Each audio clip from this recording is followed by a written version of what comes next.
my top 10 for Division I women's volleyball.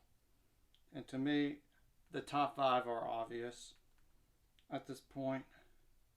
Texas at number 1, Nebraska 2, Louisville 3, Wisconsin number 4, Ohio State number 5. And yes, I know Ohio State has 3 losses, but you got to look at their schedule.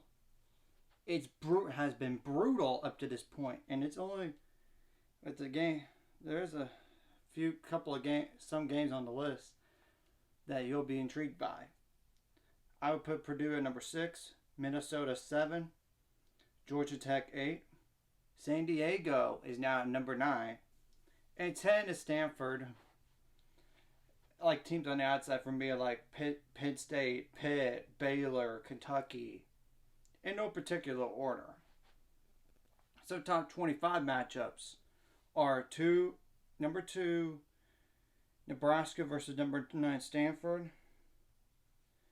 Number 9 Stanford versus number 3 Louisville. Number 13 Kentucky versus number 2 Nebraska. Number 13 Kentucky versus number 3 Louisville. Number 4 Wisconsin versus number 16 Florida. Number 6 Minnesota versus number 22 Pepperdine. And they did defeat a top 10 team or a top 15 team besides Baylor this year. So Pepperdine is no slouch. Number 12 Pitt versus number 5 Ohio State, which is funny because if it would be that way and it's going to be in the Elite 8, that 5 versus 12, yeah, that is a possibility. And number 19 Marquette versus number 25 Illinois. The new poll came out and I'll go through them real fast.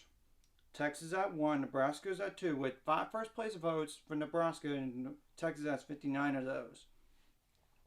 Louisville 3, Wisconsin 4, Ohio State 5, Minnesota 6, Georgia Tech 7, San Diego 8, Stanford 9, Purdue 10, Penn State 11, Pitt 12, Kentucky 13, Baylor 14, BYU's dropped 5 spots to 15 now. Florida's number 16, Creighton 17, Washington didn't change. They dropped 5 spots after they lost.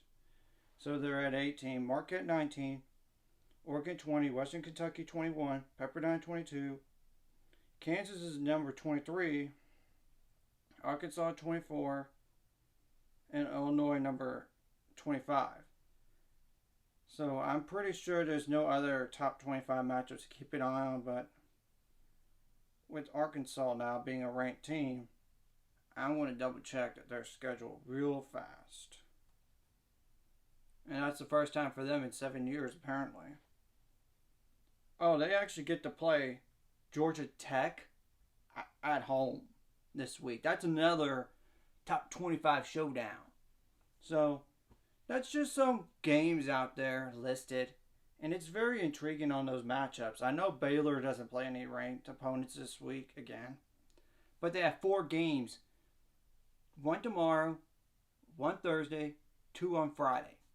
Yes, that's that many. And they had played 2 on Saturday. And they played 1 on Thursday. So that's getting a lot of reps. Anyways, I just want to break this down and give you some top 25 matchups to keep an eye on. Like and subscribe if you haven't already. Let's get to 400 subscribers and more by the end of this year.